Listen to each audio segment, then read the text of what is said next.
Bon matin. Je pense que j'avais oublié de vous envoyer le lien. Ouais, c'est ça qui est arrivé. Désolé.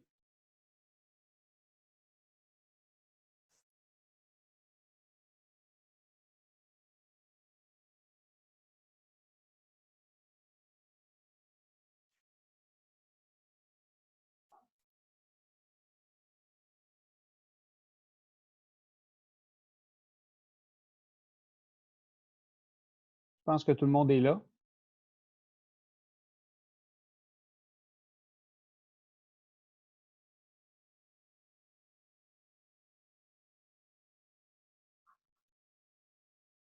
Bien, bon lundi à tous. Désolé, je pense que j'ai fait le lien récurrent pour tous les matins, tous les après-midi, mais ça a arrêté là.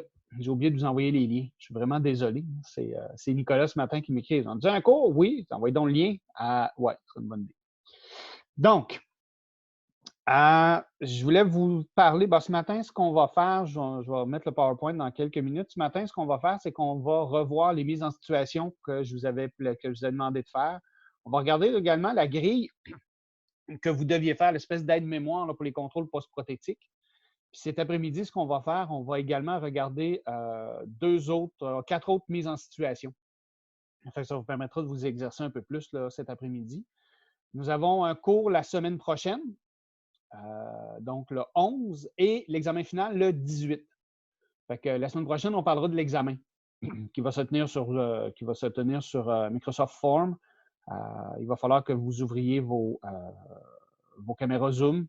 Si jamais vous avez des questions durant l'examen, ça va être beaucoup plus d'utiliser le chat en privé que de lever votre main. Donc, quand on utilise pour converser, sur le côté, vous pouvez avoir la conversation de groupe, mais vous pouvez avoir, si vous avez envoyé à tout le monde ou envoyé qu'à une seule personne, bien évidemment, dans ce cas-là, vous me l'enverrez que directement et je vous répondrai directement, évidemment, pour ne pas, déranger les autres, comme on fait un peu dans la classe. Si vous vous rappelez, si vous posez des questions, j'allais vous voir, mais à moins qu'il y avait une erreur générale, bien là, à ce moment-là, je vous écrirai à tous, comme c'est déjà arrivé où il y avait une double question, par exemple, qui se répétait dans l'examen, mais sinon, ça va être plutôt individuel. Donc, ce qui est pour l'examen. Évidemment, si vous avez des questions cette semaine, il faut penser qu'on a fait un Microsoft Form il y a à peu près 2-3 semaines. Ça va être le même principe. Je vais vous donner à tout le monde 3 heures pour faire l'examen, mais normalement, vous avez amplement de temps en 2 heures pour le faire. Donc, ceux qui utilisent le service adapté, bien, vous aurez l'heure supplémentaire. On n'a pas le choix, je ne peux pas donner, on ne peut pas faire autrement. Fait qu'on va se donner une session de 3 heures, mais l'examen va être bâti comme si vous n'aviez que 2 heures pour le faire. De un. De deux, il ne sera pas plus difficile ou moins difficile que ça devrait être. Il va être d'un niveau de difficulté équivalent. Fait qu'il y a pas de, vous n'avez pas à vous inquiéter, même si je décidais de vous donner accès à vos notes, il ne sera pas plus difficile ou moins difficile. Il va être sensiblement la même, de la même intensité. Là. Je ne le rendrai pas plus difficile si vous avez accès à vos notes. Je n'ai pas encore décidé, là, ça je vous en parlerai la semaine prochaine. C'est fort possible que vous ayez accès à vos notes, donc où on va se retrouver beaucoup plus dans des mises en situation où vous devez avoir assimilé la matière avant parce que le fait de chercher la réponse va faire que ça va prendre tellement de temps que vous allez perdre énormément de temps. Il n'y aura pas de. C'est pas parce que vous avez accès à vos notes que ça vous dispense de faire l'étude nécessaire. Ne pensez pas que. Puis l'examen ne sera pas plus difficile, on cherche à mesurer des concepts tout simplement. De deux, n'oubliez pas que la remise du travail dirigé est le 22 mai, donc l'examen est le 18. Si vous décidez de le faire après le 18 pour le remettre le 22 à 16 heures, ça vous regarde, là, mais c'est juste pour vous. Vous risquez d'avoir cette semaine-là beaucoup d'examens. D'autant plus que nous, on a des journées de préparation pour les étudiants de troisième pour l'examen synthèse de programme. Donc, les journées du 20 et du 21, pour moi, vont être extrêmement occupées. Donc, si jamais vous avez des questions pour le travail long, le travail dirigé, et que je ne vous réponds pas instantanément, ça va vous retarder et je vous le dis tout de suite, là, étant donné que le 20 et le 21, je suis quand même très occupé pour l'examen synthèse de programme à la préparation. Donc, si vous attendez ces journées-là, ça se peut que les réponses viennent beaucoup plus tard. Donc, ça vous retarde dans votre... c'est juste une petite... je dirais pas une mise en garde, mais peut-être beaucoup plus un conseil que je vous donne. Mais vous êtes majeur, peut-être ou non vacciné, parce que là, maintenant, on ne sait plus si les gens sont vaccinés. Fait que ça vous regarde, puis vous décidez ce que vous faites, là, mais attendez-vous à ce que les réponses peuvent venir un peu plus tard lors des questions. Pour ces 2 journées-là, évidemment, le 22, ça se peut que les cliniques soient réouvertes, ça se peut qu'on ait beaucoup de choses à gérer, fait que si jamais vous m'écrivez le 22, les réponses peuvent venir aussi beaucoup plus tard. Étant donné qu'on ne sait toujours pas, cette semaine, on est encore en confinement, on répond aux urgences, on n'a pas de nouvelles ni de l'ordre, ni de l'association, on ne s'attendait pas à en avoir. L'association met de la pression, mais on est toujours en attente des directives de l'ordre. Je dirais qu'on a des masques, des gants, du désinfectant pour en vendre. On a des plexiglas sur les bureaux dans les salles de consultation. On protège tout le monde. Et, il ne reste rien qu'à avoir des sarraux. Je pense acheter des scaphandres éventuellement. Acheter des dry suits avec un scaphandre pour répondre aux patients. Ça va être le fun. Là. Avec les masques, c'est déjà un problème pour répondre aux malentendants, ceux qui lisent sur les lèvres. Donc, mais ça ne vous intéresse pas de toute façon. Donc, on va passer au PowerPoint d'aujourd'hui, qui n'est pas très long en passant. Je vais être bien honnête avec vous, là. Qui est plutôt court parce que là, on est vraiment dans le corps du contrôle post-prothétique. Donc, comme je vous disais, on fait un retour sur les mises en situation, puis modification et reprogrammation, la suite du suivi post-prothétique, ce que Catherine avait posé comme question il y a à peu près 2-3 semaines. On rentre dedans. Évidemment, on couvre, je ne voudrais pas que je n'aurais pas la prétention de vous dire que je couvre toutes les situations qu'on peut rencontrer dans un post-prothétique. On couvre celles qu'on voit généralement. Donc, qu'on revoit régulièrement durant la semaine, qu'on voit régulièrement à travers le temps. Il y a des situations plus particulières qui fait que c'est difficile de les retrouver ou de les ressortir parce que ça arrive une fois.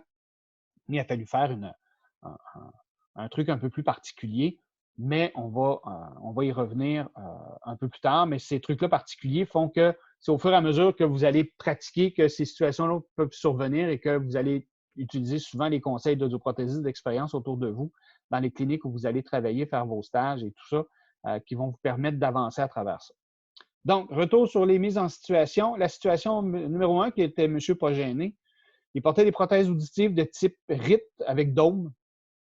Une phonacodeos parce que c'est ce que j'avais. J'ai mis des noms, j'aurais pu ne pas en mettre, ça n'avait pas beaucoup d'importance. La personne part régulier des aides auditives, donc vous portez vos prothèses auditives régulièrement 10 heures par jour. Les prothèses sont confortables. Le dôme tient très bien dans l'oreille. La manipulation, c'est plus difficile au début, mais maintenant, ça va bien. Les bénéfices, la personne peut entendre ses petits-enfants et sa conjointe. Les problématiques rencontrées, la prothèse auditive gauche ne fonctionne plus depuis 5 jours, même si vous avez changé la pile. Validation des sensations du patient. Tu sais, voyez-vous, là, quand je vous parlais de l'aide-mémoire, là, c'est pas régulier. Tu sais, c'est une case de dire, ben oui, non, 10 heures par jour. Le confort, est-ce que c'est correct ou non? Rétention, manipulation, bénéfice. Là, on arrive ensuite de ça, problématique rencontrée. Donc, le patient dit, écoute, mes prothèses ne fonctionnent plus depuis 5 jours, même si la personne a changé la pile. Ensuite de ça, dans notre aide-mémoire, validation des sensations du patient. Détection des signaux, c'était OK. Compréhension de la parole dans le calme, c'était correct. Détection de la parole faible, c'était OK. Compréhension de la parole dans le bruit, difficile, surtout au restaurant. Confort de la parole conversationnelle, c'était correct. Inconfort à des sons, ça allait. Il n'y avait pas de problème particulier. Et confort de sa propre voix, c'était correct. Ensuite, donc, comme audioprothésiste, la visualisation des conduits auditifs externes, aucune particularité. Vous analysez le data logging par quotidien en moyenne 10 heures par jour. Le bouton volume, beaucoup utilisé, part dans différentes situations d'écoute, calme, parole, bruit, etc.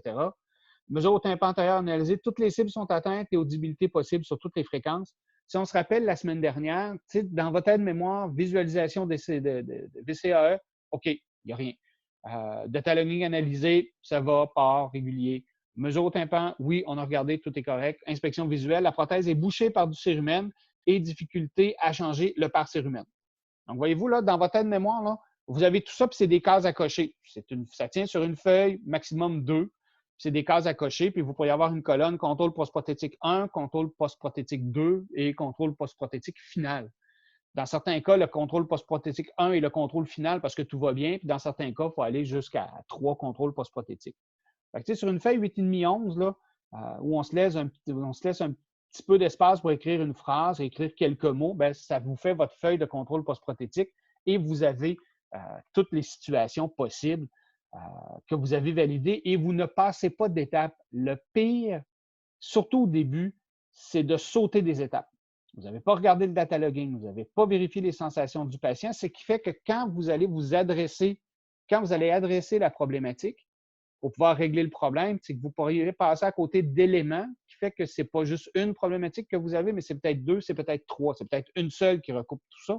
Mais pour être sûr, il faut être vraiment méthodique à travers ça pour y aller au fur et à mesure. Donc, dans ce cas-là, la personne est satisfaite, rien de particulier. Le problème, la prothèse est faible et vous remarquez que la prothèse est bouchée par du cérumen et la personne a de la difficulté à changer le par-cérumen. Donc, l'intervention qu'on a à faire, la prothèse du tibia gauche ne fonctionne pas, bouchée par du cérumen, difficulté pour changer, et la compréhension de la parole au restaurant est difficile.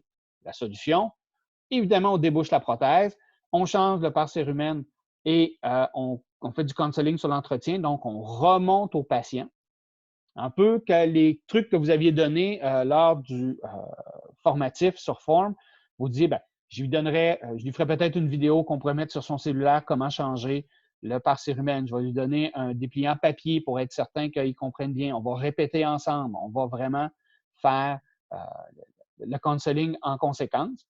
Évidemment, il y a un problème, la parole est difficile au restaurant, donc on va proposer des solutions pour augmenter le rapport signal-sur-bruit au restaurant. Exemple, on sait que nos prothèses auditives modernes fonctionnent pour diminuer ce qui est derrière et focuser sur ce qui est vers l'avant. Donc, le premier counseling qu'on pourrait dire aux patients, c'est que quand vous allez au restaurant, essayez de vous placer face à un mur. Donc, vous allez avec quelqu'un et la personne avec qui vous êtes, elle se place dos au mur et vous positionnez face au mur, face à la personne, évidemment. Ce qui fait que tout le bruit vient principalement derrière. La prothèse auditive va focuser vers l'avant, donc va diminuer ce qui est derrière le patient, donc va favoriser la compréhension de la parole. Donc, on revoit avec lui toutes les stratégies de communication. Aussi, ce qu'on peut faire, on peut évidemment, si la personne est dotée d'un microphone déporté, d'un microphone à distance, donc on peut lui suggérer de l'utiliser, entre autres dans les compagnies Phonak, Sonic et Oticon, où on a le microphone déporté avec la télécommande. On pourrait créer un programme supplémentaire, par exemple, donc un programme restaurant, parce qu'on sait que malheureusement, dans un restaurant, il n'y a que 4 murs. Donc, si la personne ne peut pas toujours se placer face à un mur, si on est sur une banquette qui longe un mur, par exemple, donc on va plutôt être sur le côté d'un mur et non face à un mur. On peut être placé plus au centre de la salle, qui est probablement les pires places sur la Terre dans un restaurant, à être dans le milieu de la salle parce que le bruit vient à 360 degrés. Donc, ça devient extrêmement complexe de pouvoir bien s'en sortir au restaurant, outre le fait d'avoir un microphone déporté. Donc, évidemment, à ce moment-là, il faudra poser des questions supplémentaires par rapport à ses besoins. Est-ce qu'il y va souvent au restaurant? Est-ce que c'est une problématique qui est récurrente? Est-ce qu'il va souvent dans les mêmes restaurants? Donc, on pourrait créer en posant des questions supplémentaires pour diminuer cet inconvénient-là. Je vais vous avouer bien candidement que lorsqu'on fait le counseling par rapport à la compréhension de la parole en milieu bruyant et au restaurant particulièrement, il y a 2 types de patients. Il y a des patients qui disent « Oh, j'y vais, mais c'est pas si souvent que ça. » Puis, en leur donnant les conseils de se placer, des stratégies de communication, ça règle le problème. Et on a l'autre type de patient qui, lui, fait de la business au restaurant, par exemple, en représentant. Il y a des gens qui traitent beaucoup de choses, soit sur des terrains de golf ou au restaurant, et à ce moment-là, ça va prendre des aides techniques comme un microphone déporté. Donc, on a vraiment les deux. Puis, c'est important de poser la question quel type de restaurant ils fréquentent. Un, pour avoir des bonnes adresses, des fois, ça peut être intéressant. Mais deux, c'est surtout pour savoir quel type d'ambiance il pourrait y avoir dans le restaurant. Dans les différentes régions où vous allez pratiquer, c'est souvent les régions dans lesquelles vous habitez, donc vous connaissez bien souvent les restaurants, vous en avez entendu parler, donc vous êtes capable de bien orienter les patients et de bien les conseiller là-dessus. Pas en termes de restaurant, je parle, mais en termes de stratégie d'écoute. Ce qui fait que ça vous permet de mieux focusser votre intervention Si le patient est toujours au Normandin, par exemple, bon, pour les gens de la région de Montréal, Normandin, ça ne vous dit pas grand-chose parce que c'est des restaurants qui sont situés surtout dans la région de Québec, mais c'est un restaurant de type familial où les salles à manger sont relativement grandes. Je vais prendre Saint-Hubert, c'est connu à travers la province. Donc, si la personne est un adepte du Saint-Hubert, ben, c'est sûr qu'il faut qu'un choisisse ses places et ce n'est pas toujours évident et c'est souvent bondé. Donc, ça vous perd. Alors que s'il va, je ne sais pas moi, au Pied de Cochon à Montréal ou s'il vient à La Tanière à Québec ou s'il vient à des restos super chics, c'est des restos de haute gastronomie, ben, c'est des plus petites salles, c'est plus feutré. Donc, l'orientation de notre counseling va être faite en conséquence. Donc, ensuite, Madame Chose, patiente numéro 2. Elle porte des prothèses auditives avec un embout squelette. Le port régulier, elle porte ses prothèses auditives 10 heures par jour. Par contre, elle a de la douleur dans la pointe de l'hélix et cela l'empêche de porter sa prothèse auditive. L'embout tient bien, tient très bien dans l'oreille, pardon. Ça va bien, mais maintenant, elle a de la difficulté à insérer la pointe de l'hélix. Donc, les bénéfices peut porter. Elle a porté à peu près sa prothèse 2-3 jours. La prothèse auditive est trop forte, était beaucoup trop forte les 2-3 jours de part. La détection des signaux, ça va. Elle a de la difficulté au restaurant, la compréhension, l'inconfort à des sons. Oui, les bruits d'impact sont beaucoup trop forts. Et le confort de sa propre voix, elle a un effet d'occlusion qui est encore très, très présent. Donc, quand on fait la visualisation des conduits auditifs externes, pavillon inclus, donc on note une rougeur dans l'hélix. L'analyse du carnet de données part en moyenne de, je disais 10 heures, c'est d'1 heure par jour. J'ai fait une erreur de frappe ici, c'est 1 heure par jour, je suis désolé. C'est 1 heure par jour. Le bouton de volume a été beaucoup utilisé les 2-3 premiers jours. Donc, puis elle les a portés uniquement dans des environnements calmes. Les mesures au tympan analysées, le MPO est très près des niveaux d'inconfort en basse fréquence. Et les niveaux sont très près des niveaux d'inconfort et en basse fréquence, la moyenne pour chaque intensité touche le haut des cibles. Donc, en basse fréquence, 55, 65, 75 touche le haut des cibles. Si on se rappelle, les cibles, quand on est au centre, on est comme sur la cible. En haut des cibles, on est à plus 2. Et en bas de la cible, on est à moins 2. L'inspection visuelle, écoute, la prothèse est extrêmement propre. Elle a été utilisée 2-3 jours. Donc, les problèmes. Rougeur à l'hélix peut porter la prothèse, les bruits d'impact sont trop forts et on a un effet d'occlusion encore quand même très, très présent. Évidemment, pour régler les problèmes, first, on modifie l'embout au niveau de l'hélix, puis on fait du counseling pour remettre la prothèse auditive puisqu'elle avait de la douleur. Donc, le counseling sur la mise en place. Deuxièmement, donc, premièrement, c'est physique. On modifie l'embout, on remonte à la patiente comment la mettre, on porte une attention particulière à la pointe de l'hélix. Et ça, je vous le dis, sur les prothèses de type squelette. Sur les prothèses de type ce qu'on appelle demi-squelette, c'est-à-dire qu'il y a une portion de la conque qui n'est pas là, mais on a l'appui en hélix et au canal. Les embouts de type pleine conque.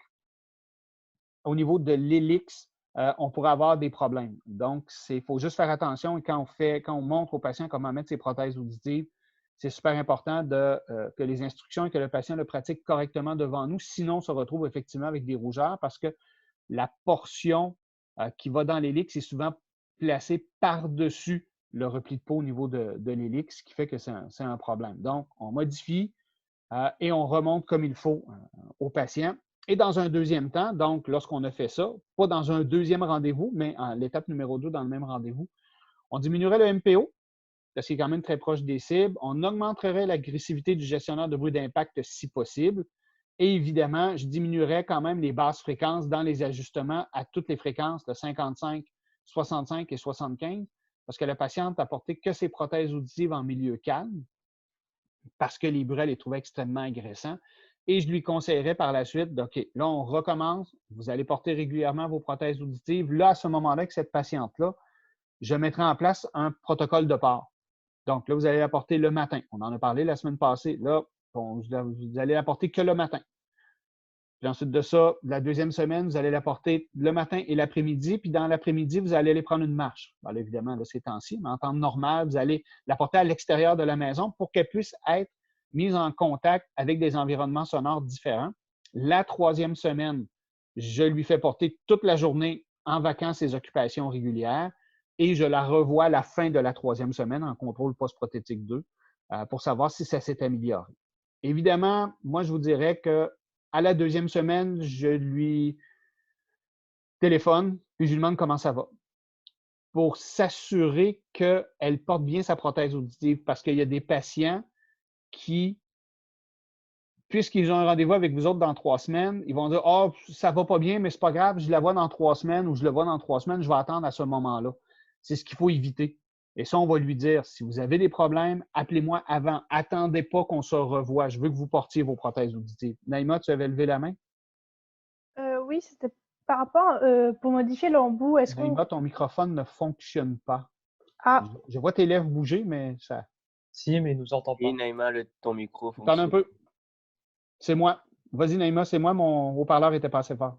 ah, est-ce Oui, qu'on c'est moi. m'entend? Désolé. OK. Oui, tu as parfaitement mis. Pour, l'hélix, comment on modifie l'hélix? C'est juste le réduire ou? Oui, on réduirait. Ça peut être, on peut le réduire des fois en épaisseur. Des fois, c'est parce qu'il est trop épais, mais des fois, on va le réduire également en longueur parce que ça va appuyer beaucoup trop. Quand on va prendre les impressions, rappelez-vous, lorsque je notais vos impressions, il ne fallait pas qu'il manque de partie dans l'hélix. Mais des fois, il y a des patients qui ont une peau, le cartilage est relativement mou à cet endroit-là. Fait que même quand on place la pâte, ça vient comme grossir l'espace qu'on a dans l'hélix. Là, au lieu d'avoir, ça grossit l'espace. Fait que des fois, c'est juste en épaisseur que ça cause un problème. Donc, il faut l'amincir, mais des fois, il faut également le réduire. Puis ça, c'est essai-erreur, je vous dirais. On vérifie, on le met dans l'oreille, ça touche un peu. On est mieux de modifier un petit peu plus au niveau de l'épaisseur pour que ça touche beaucoup moins, pour que le patient soit confortable. Et des fois, le réduire, ça va lui faciliter la tâche au niveau de l'insertion. OK, mais d'abord, on modifie, l'épaisseur et si ça fonctionne toujours pas, la On va longueur, c'est diminuer ça? la longueur, exactement. Merci. Bienvenue. Donc, c'est ce que je ferais dans ce cas-là. Donc, modifier l'embout au niveau de l'hélix, le counseling sur la mise en place. Et ensuite de ça, je ferai les modifications au niveau des ajustements. Mise en place d'un protocole de part, comme je vous disais, je l'appelle la semaine après une semaine, 10 jours d'utilisation, je l'appelle pour savoir comment ça va, pour m'assurer qu'elle porte la prothèse et la personne puisse être le plus efficace possible avec la prothèse. Notre patient numéro 3, Madame Discrète, elle porte un RIC avec dôme, porte ses prothèses auditives 10 heures par jour, super confortable qu'elle oublie les prothèses, tient très bien dans l'oreille. Elle avait de la difficulté au début, mais maintenant, c'est correct. Elle peut entendre ses petits-enfants et son conjoint. Elle est super contente. Elle transporte régulièrement déjà via Uber et éprouve des difficultés à les comprendre. C'est in de transporter du monde par Uber, là, tu fais plus de taxi. Donc, la détection des signaux, ça va. Compréhension de la parole dans le calme, c'est OK si la personne est face à elle. Détection de la parole faible, OK. Difficulté au resto. Et ça, je vous dirais, difficulté au resto, difficulté en milieu bruyant, c'est constant. Conversationnel, c'est correct. Pas d'inconfort au son et sa propre voix, elle est correcte. Donc, sans particularité à la VCAE, analyse du carnet de données, part en moyenne 10 heures par jour, bouton de volume jamais utilisé, part dans différentes situations, calme, parole et bruit, etc. Mesure au tympan, toutes les cibles sont atteintes, sauf en haute fréquence. On l'avait diminué car la voix était métallique. L'inspection visuelle et tests d'écoute, la prothèse auditive est très bien entretenue. Les problématiques, difficulté au travail, Hubert. Parole calme si en face de lui et parole dans le bruit au restaurant. Donc, la solution, je ramènerai les hautes fréquences au niveau des cibles. Évidemment, si la personne se plaint encore que la parole est métallique, ce que je ferai à ce moment-là, c'est que je diminuerai légèrement les basses fréquences. Parce que là, étant donné qu'on avait diminué les hautes fréquences, qui sont les fréquences de la parole, donc le bruit qui est situé en basse fréquence, pour avoir un effet pervers au niveau de venir masquer les hautes fréquences. Donc, tes basses masquent tes hautes, mais puisqu'on a diminué les hautes, donc il faut juste faire attention. Première des choses, j'augmenterai les hautes fréquences aux cibles. Si la voix n'est pas métallique, ça serait parfait. Vas-y, Cassie, je t'écoute. Comment on sait que c'est les hautes fréquences qu'il faut ramener? Parce qu'on les avait baissées. Si on regarde la diapositive précédente, toutes les cibles, juste ici, toutes les cibles sont atteintes, sauf en haute fréquence. On les avait diminuées car la voix était métallique. Donc, on sait qu'on avait fait un ajustement aux sensations sur les hautes fréquences. Donc, puisque les problèmes rapportés sont situés principalement parole dans le calme, pour que la personne soit vraiment face à la personne. C'est les côtés, c'est plus difficile. Les hautes fréquences contiennent la parole. Puisque j'ai analysé mes cibles et mes mesures in vivo précédentes, je vais ramener les hautes fréquences. Est-ce que ça répond à la question, Cassie? Oui, merci. Bienvenue. Donc, premièrement, j'augmenterai les hautes fréquences aux cibles, donc la parole. Si la voix demeure métallique, malgré ça, donc je reviens aux hautes fréquences comme il était ajusté, mais là, je diminuerai un petit peu les basses fréquences, juste pour s'assurer qu'on n'ait pas cet effet de masquage-là. Pour le travail, si j'ai une prothèse haut de gamme, le problème ne se posera pas. On avait des bernafons, Viron, donc on n'a pas la possibilité d'avoir un automatisme au niveau d'aller chercher le son qui est derrière. Donc, je crée un programme manuel pour le travail avec une focalisation derrière. Je pourrais utiliser l'application, si l'application nous permet de le faire, ou évidemment un microphone déporté. Le microphone déporté peut être intéressant, c'est que la personne pourrait le placer, mettons, tout près de l'appui-tête ou des choses comme ça, qui est dirigé vers l'arrière pour qu'elle puisse mieux saisir la parole. Évidemment, là, j'ai placé une prothèse Bernafon. Ça a peu d'importance. C'est que, théoriquement, dans ce cas-là, on aurait probablement choisi une prothèse Signia ou une prothèse Widex, par exemple, parce que là, on peut aller chercher la directionnalité arrière avec l'application. Donc, c'est pas, on va choisir, dans notre historique de cas, c'est lorsqu'on va vraiment, de façon spécifique, poser des questions par rapport à son travail, par rapport à ses attentes. Donc, on aurait choisi une prothèse qui va nous offrir ce type de technologie-là. Et effectivement, par la suite, on fait du counseling, comme on a fait avec le premier patient, du counseling sur les stratégies d'écoute au restaurant. Donc, oui, l'utilisation du microphone déporté pourrait être intéressant aussi. On se place face à un mur, le bruit derrière nous. Une chose, quand on donne les indications aux patients d'utilisation de leur prothèse auditive au restaurant et ils se placent majoritairement du temps face au mur, donc le bruit derrière est diminué, juste de leur rappeler que quand ils mangent avec quelqu'un, que quand le serveur ou la serveuse arrive, que la personne qui est avec lui l'avertisse. Parce que si c'est un restaurant bruyant, ça coupe beaucoup derrière lui pour éviter que la personne fasse le saut quand la personne soit surprise, quand la personne arrive à côté d'elle et donne un coup à la serveuse et elle amène la soupe du jour un peu chaude. Ça peut être un peu tannant quand ça lui coule dessus. C'est juste pour être certain. Des patients m'avaient dit, je fais le saut à chaque fois qu'il arrive à côté de moi puisque mes prothèses coupent ce qui est en arrière. Donc, c'est juste un petit avertissement qu'on dit aux patients. Si vous mangez avec quelqu'un, dites à la personne avec vous qu'elle vous avertisse quand quelqu'un s'approche de vous pour vous poser des questions, pour vous éviter d'être surpris, d'avoir une réaction réflexe qui fasse que vous donniez un coup à quelqu'un ou des choses comme ça. Il y a des gens qui font un saut puis les bras leur sautent en l'air. Il faut juste faire attention au restaurant. Patient suivant. Retour à patient numéro 4, Monsieur Connu. Vous l'aurez donné. Patrice, oui. J'ai une question pour l'autre situation. Oui, vas-y, je t'écoute. Pourquoi on a ajusté les hautes fréquences partout si l'ensemble du truc allait bien, sauf au restaurant? Pourquoi on n'est pas allé plus précis dans les ajustements puis laisser... Les hautes fréquences, je les avais baissées aux sensations parce qu'ils trouvaient au départ que la voix était métallique. Mais je veux dire, pourquoi on ne va pas dans le programme, dans la situation d'écoute de bruit ou dans quelque chose de plus précis pour les remonter versus les remonter partout? Regarde, une des problématiques, là, parole calme, il y a des problèmes, il faut que la personne soit face à lui. Donc, en situation calme, il faut que la personne soit vraiment face à lui pour qu'il n'y ait pas de difficulté. Ce qui n'est pas normal. Normalement, en situation calme, je suis capable d'avoir quelqu'un à côté de moi puis je suis capable de lui parler. Il faut vraiment qu'il regarde la personne. Puisque j'avais baissé les hautes fréquences à la sensation, je vais tenter de remettre les hautes fréquences aux cibles en espérant que la voix métallique ne revienne pas. Le problème dans le bruit, c'est un problème supplémentaire. On a comme 3 problèmes particuliers, là. Difficulté au travail, Uber, parce que la personne est derrière. Parole calme, quand la personne il faut que la personne soit face à lui. Et parole dans le bruit au restaurant. Donc, on a 3 situations qui amènent 3 réactions différentes, 3 ajustements différents. Parce que dans le bruit, c'est du counseling et on pourrait faire plusieurs choses par rapport au bruit, mais par rapport à la parole calme, il faut que la personne soit face à lui. C'est pour ça que c'est important de ramener la parole aux cibles parce qu'on a peut-être ce problème-là peut-être important à ce niveau-là. C'est peut-être juste parce qu'on a baissé un peu les hautes fréquences qui fasse que la parole, il l'aperçoit moins bien. Il faut que la personne soit absolument devant lui. Ça va, Jean-François? Oui. J'avais pas vu qu'il y avait des difficultés dans le cadre. OK, c'est bon. C'est ça, c'est pour ça, tu sais, dans l'aide-mémoire, là, c'est pour ça que c'est bien d'identifier les problématiques. Ça se peut que les problématiques, ce soit qu'une seule intervention que vous ayez à faire. Mais ça se peut que vous ayez à faire des interventions indépendantes. Fait que c'est important de bien les cibler et de bien les documenter avec le patient.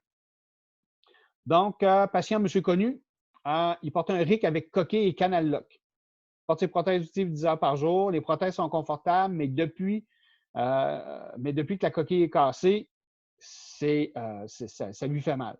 Ça tient bien. La manipulation, c'était difficile. Beaucoup de difficultés à placer la coquille. C'est peut-être pour ça que la coquille était cassée. Donc, le bénéfice, c'est pas attendre ses enfants, sa conjointe, ses petits-enfants. Il est super heureux. Il y a de la difficulté à placer la coquille, puis ça lui fait mal dans la conque. Détection des signaux, ça va quand même bien. Compréhension de la parole dans le bruit, pas encore. Il n'y a pas eu de situation dans laquelle il s'est retrouvé dans une situation bruyante où il y avait de la parole. Sa propre parole est correcte, il n'y a pas d'inconfort, tout est correct à ce niveau-là. Évidemment, visualisation des CAE, vous avez une blessure dans la conque. Le carnet de données part 10 heures par jour, bouton de volume pas utilisé, part seulement dans des situations calmes.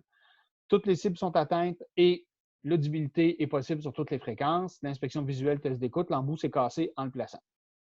Donc, le patient a de la difficulté à placer l'embout, la coquille, qui a un canal lock parce qu'on avait un problème de rétention.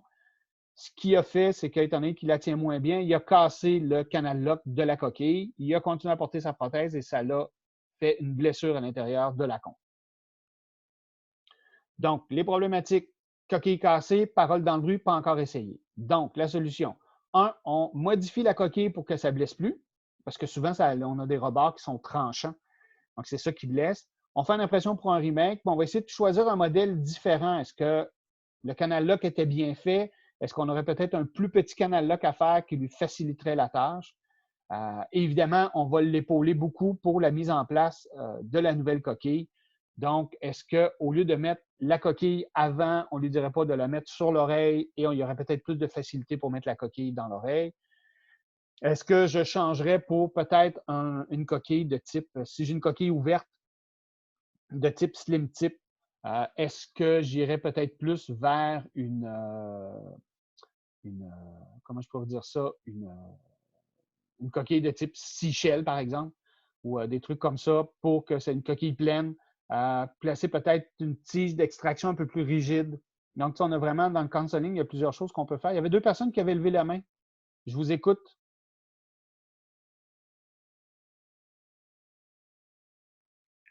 Oui, je peux y aller. Vas-y, Jessie.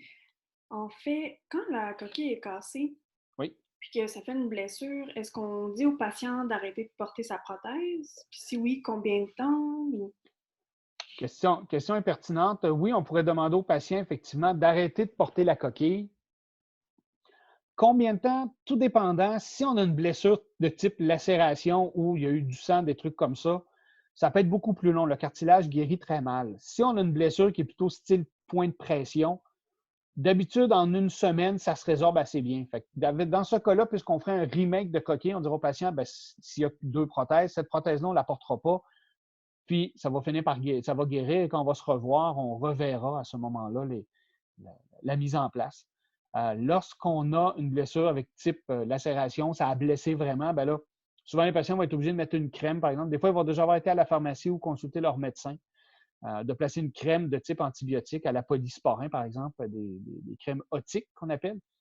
Évidemment, là, je vous en parle, on ne fait jamais de prescription aux patients de toute façon, mais c'est quelque chose qui aide quand même relativement bien.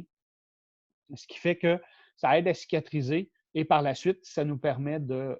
Puis aussi, il faut être capable de déterminer est-ce que la blessure était là avant que la portion canal lock soit cassée. Si la blessure était là, ça veut dire que notre canal lock était peut-être mal fait. Et oui, ça arrive fréquemment. Les manufacturiers ont beaucoup de difficultés à mettre des canal lock qui sont performants sur des coquilles de type ouverte, de type slim tip, par exemple, de manchons moulés ou peu importe comment on les appelle chez les manufacturiers. Souvent, je ne sais pas pourquoi, ils nous disent que c'est fait à l'ordinateur. Tu as l'impression que des fois, c'est fait par, je ne sais pas qui, quelqu'un qui manquait plusieurs doigts dans la main. J'ai déjà vu des trucs qui étaient perpendiculaires au conduit auditif externe. Même pas, ça n'avait aucun sens, ça sortait de l'oreille. OK. Vous faites ça par ordinateur, lâchez votre VIC-20. C'est comme c'est arrivé en 2020. Mais c'est ça, c'est là qu'il faut lui poser la question. Si la blessure est survenue suite à la cassure, suite au bris, Là, évidemment, on va faire guérir ça et la blessure n'est pas causée par notre canal-là. C'est le problème de manipulation qu'il y a. C'est là que le counseling va rentrer plus en. Mais d'habitude, une semaine. Pour répondre à ta question, faire une réponse courte, Jessie, une semaine. J'imagine de toute façon, s'il y a une plaie ou quoi que ce soit, ben, c'est plutôt, on peut référer à un médecin puis tout ça. Si la personne Mais n'a pas si consulté, effectivement. OK. Puis s'il y a un point de pression, on peut lui dire portez pas votre prothèse pendant une semaine, puis revoir le patient, on peut décider ça. Oui, tout à fait. Puis s'il n'y a pas de bris, par exemple, on n'a pas besoin de faire de RIMA, qu'on ferait une modification comme la personne qui avait un problème avec dans la pointe de l'hélix. Donc, mais là, c'était vraiment le fait qu'elle ait cassé la coquille. Donc, je modifie pour qu'elle puisse la porter, mais on refait une coquille puis on vérifie quel type de modèle on pourrait faire de façon supplémentaire. Oui, Cassie? Ah, j'ai oublié de baisser ma main. OK, ben, c'est beau. Nico? Pour ce qui est justement, là, mettons, d'un point de pression ou est-ce que c'est juste une petite modification qu'on a à faire avec l'embout, j'imagine qu'on peut toujours demander au patient de venir à la clinique étant donné que ça serait un rendez-vous qui ne prendrait pas beaucoup de temps. Dans quel sens? Là, on est au contrôle post-prothétique. Précise ta pensée, Nicolas. Juste pour être sûr que je comprenne bien. S'il y a un point de pression avec son embout, là, il nous appelle et il dit ouais, ben là, depuis quelques jours, j'ai une petite douleur, donc on sait oui, absolument. Oui, dans ce cas-là, oui, tu dis venez, je vous vois à 2 heures l'après-midi, puis on va régler ça. Effectivement, on ne laisse pas traîner ça, tout à fait.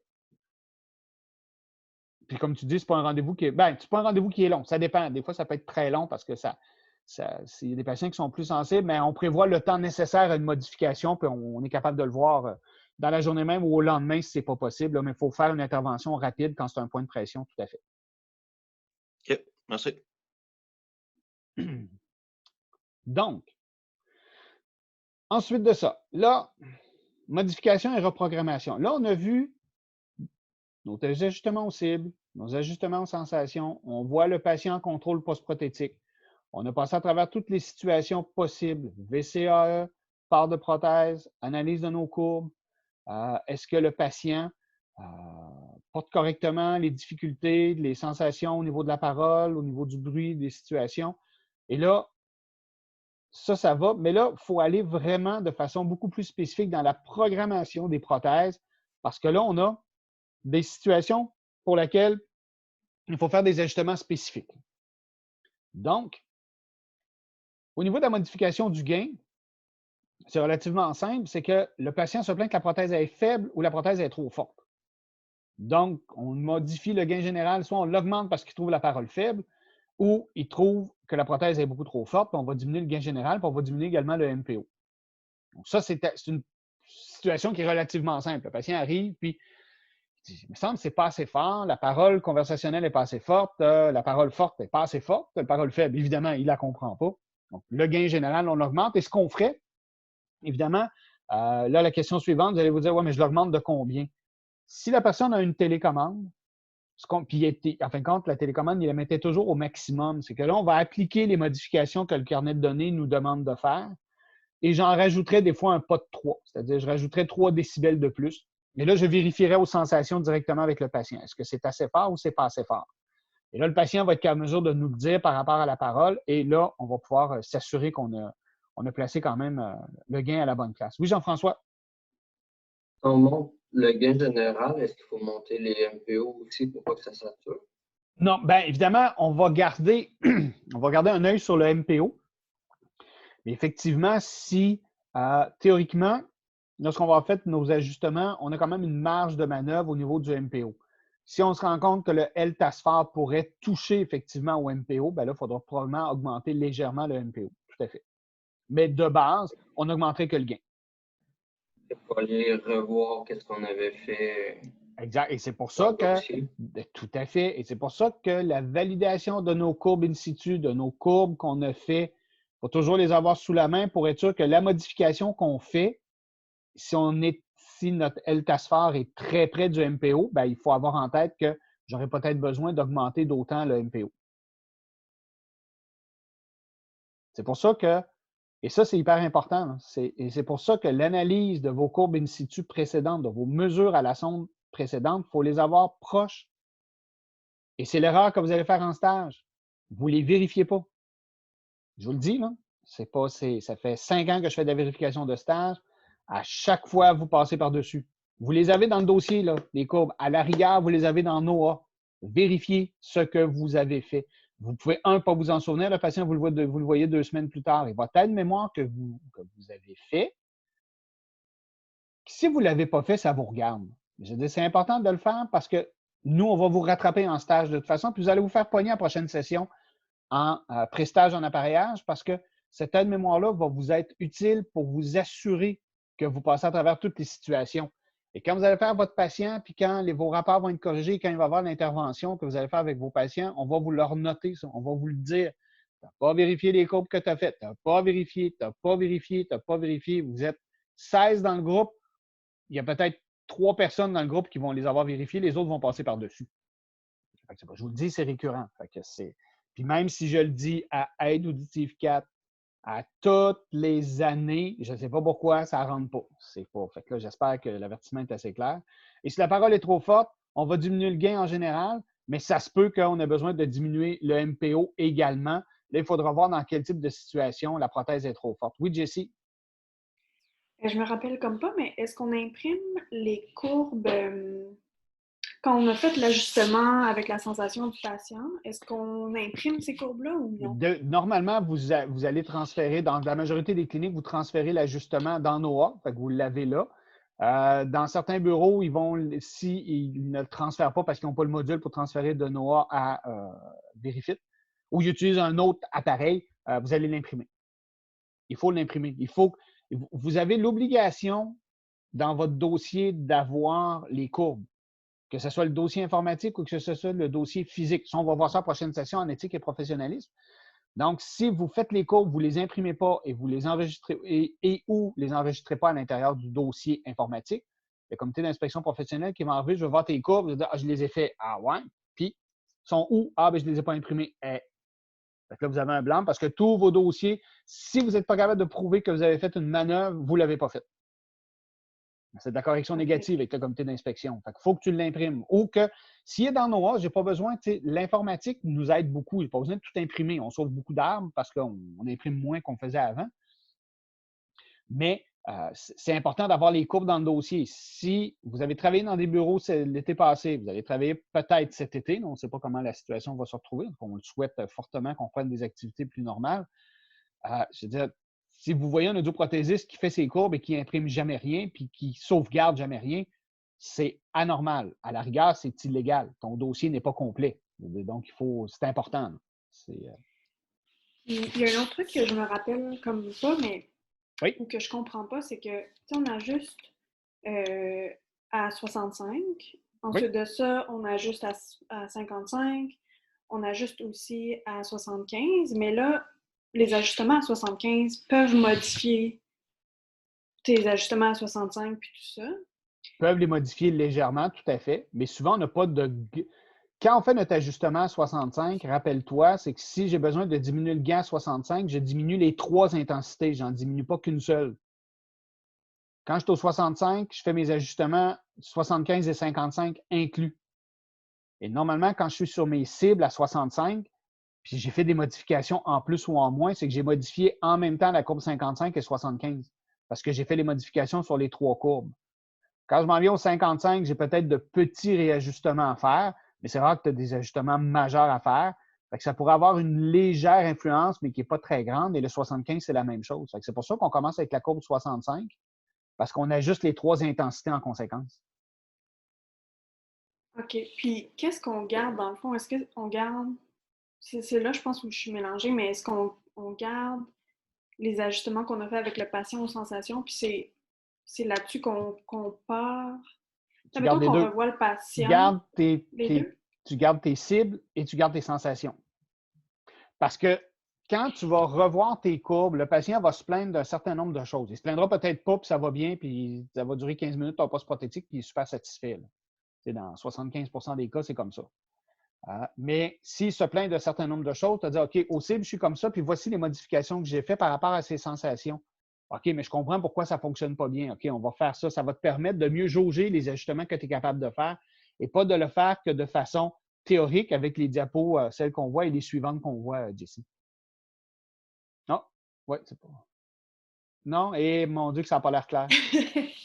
Ben, en fait,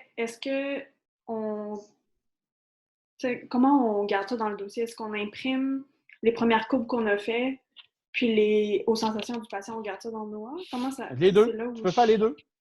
OK. Parce que dans Noah, là, quand tu vas l'enregistrer, c'est que tu as une place pour mettre tes notes. Fait que, ton premier RER que tu vas faire, ton MPO et tes courbes 65-75 au cible, tu vas marquer dedans RER au cible. Puis après, tu vas faire tes mesures aux sensations, tu vas le mettre dans l'ordi, tu vas RER aux sensations. Fait que toi, quand tu vas retourner dans le dossier Noah, tu vas les voir, ils sont nommés comme ça, tu les as nommés comme ça, fait que c'est super simple de les retrouver. Tu cliques dessus, tu dis OK, on était comme ça, on était comme ça. Il y en a qui préfèrent imprimer parce qu'ils préfèrent le voir. Il y en a qui vont préférer le garder à l'écran parce que pour eux autres, c'est plus facile comme ça. C'est très personnel, mais il faut que tu gardes les deux.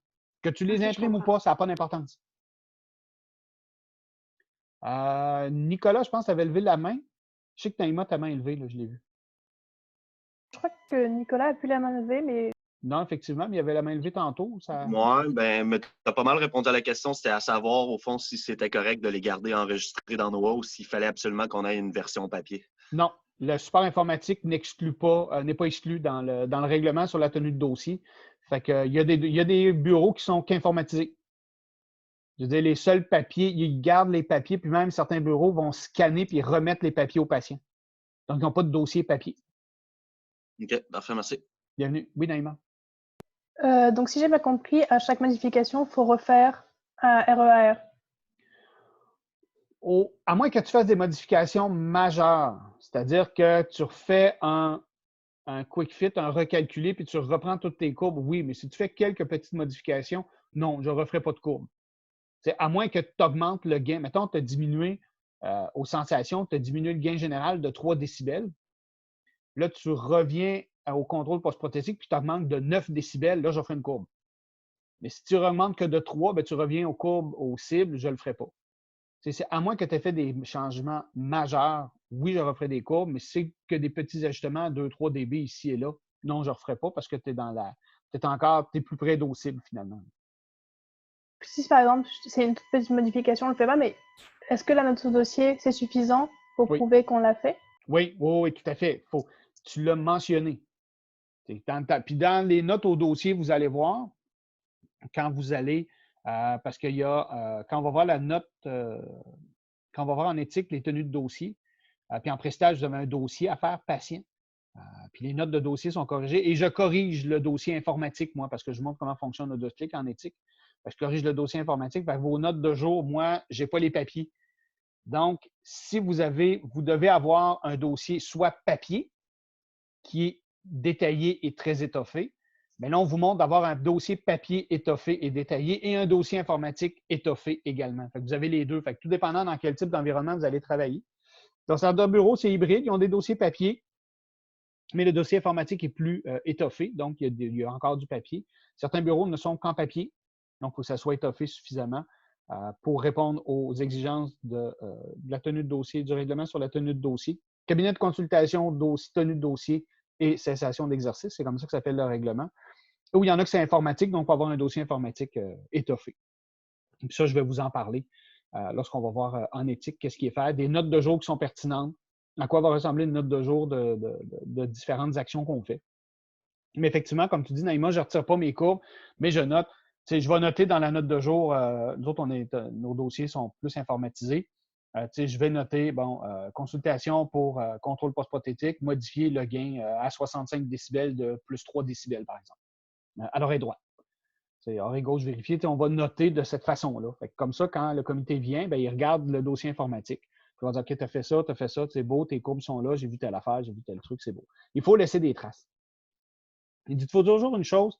Il y a un vieux dicton qui dit les paroles s'envolent et les écrits restent, ou les écrits restent, les paroles s'envolent. Vous avez beau dire n'importe quoi au patient.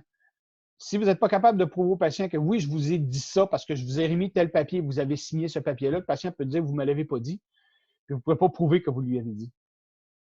Je vais vous donner un exemple, c'est que le patient perd ses prothèses auditives, puis vous lui dites, vous réclamez vos assurances, tu m'en as jamais parlé. Ben oui, moi je le sais, j'en ai parlé parce que je le dis à tous mes patients. Le patient m'a dit, tu m'en as jamais parlé. Ben oui, vous le savez, je vous ai remis un document, puis c'est écrit dessus, vous l'avez signé, j'en ai une copie dans votre dossier. C'est comme ça, le patient, il peut oublier. Mais tu vas lui dire, ben oui, je vous ai demandé, je vous ai dit de faire assurer vos prothèses auditives contre la perte et le vol parce que les organismes payeurs ne couvrent pas. Je vous ai remis ce document-là. Regardez, je mets une copie dans le dossier. Vous l'avez eu, ce papier-là. Puis là, il te regarde, l'air hébété de dire, ah, ouais, OK. C'est pour ça. C'est toujours avoir la preuve. C'est pas pour prendre le patient en défaut, mais c'est pour vous protéger surtout. Donc, parole forte, comme je disais. Suivante, modification des paramètres de compression. Il faut comprendre une chose, c'est qu'on a des ratios de compression qui sont élevés, donc de 2:1 à 3:1. Puis on a des ratios qui sont un peu plus faibles, de 1:1 à 1,9:1. J'ai mis 2:1. Dans le cas d'un ratio élevé, le temps d'attaque est plus court, donc beaucoup plus rapide, et le temps de relâche est beaucoup plus long. L'impact sur le confort ou l'intelligibilité, c'est qu'on va augmenter le confort. Donc, à la perception du patient, c'est beaucoup plus confortable avec un ratio qui est élevé, mais peut perdre certains phonèmes de la parole. Dans le cas d'un ratio de compression qui est plus faible, donc de 1:1 à 1,9:1 environ, donc le temps d'attaque est un peu plus long, le temps de relâche est beaucoup plus court parce qu'on veut garder une intelligibilité qui est beaucoup plus présente. Meilleure conservation des phonèmes de la parole, mais peut ressentir un effet de pompage. L'effet de pompage, ce que je veux dire par là, c'est qu'il y a certains patients qui sont suffisamment sensibles pour sentir l'effet de la compression dans leur prothèse. C'est-à-dire qu'ils vont sentir que ah, là, c'est plus fort, ah, là, ça a baissé, ah, là, c'est plus fort, là, ça a baissé, là, c'est plus fort, là, ça a baissé. Il y a des patients qui vont, puis c'est l'expression qu'ils vont utiliser, ils vont dire j'ai l'impression que mes prothèses pompent. Ça a l'air fou comme mot. Je veux dire, c'est ce qu'ils vont nous dire, puis on va avoir. Il faut juste faire attention par rapport à nos seuils de compression, nos ratios de compression. Et évidemment, dans certains cas, on a accès, on peut le changer manuellement, mais dans la majorité des cas, c'est qu'il faut des fois, juste distancer les courbes 65-55 ou 65-75, juste pour rallonger légèrement, d'avoir un ratio des fois qui est un peu plus faible, juste diminuer des fois on va avoir un ratio de 2,7 sur 1. Puis on le ramène à 2,5 ou des fois 2,3, puis le patient dit ah oui, c'est plus confortable. Des fois, ça ne prend pas grand-chose, puis ça fait quand même une bonne différence. Jean-François, tu avais la main levée? Je ne suis pas sûr de comprendre la diapo. C'est quoi le problème? C'est quoi la modification qui est faite?